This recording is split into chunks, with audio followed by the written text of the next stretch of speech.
আজি ইয়াত যি মোক সন্মান যচা হৈছে মই তাৰ যোগ্য বুলি ক'ব নোখোজো কিন্তু অযোগ্য বুলি কৈ তেওঁলোকক নিৰাশাও কৰিব খোজা নাই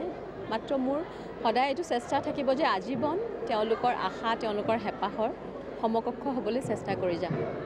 মই কোনো জাতি ধৰ্মলৈ কথাটো নকওঁ কিন্তু মই ভাবোঁ যে প্ৰত্যেকজন ভাৰতীয়ৰ জীৱনে অতি মূল্যৱান আমাৰ বাবে আমাৰ নিজৰ ভাই ককাই বাই ভনী গতিকে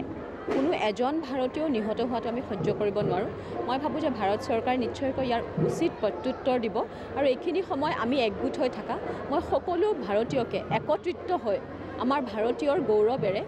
তাৰ প্ৰত্যুত্তৰ দিবলৈ সকলোকে অনুৰোধ কৰিছোঁ মই অহা বছৰ আচলতে যোৱা 4টা বছৰ ধৰি মই বিহু বিশেষজ্ঞসকলৰ লগত কথা পাতি আছিলোঁ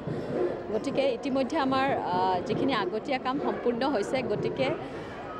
কামনা কৰোঁ যে অহা বছৰ চাগে ৰাইজলৈ আগুৱাই দিব পাৰিম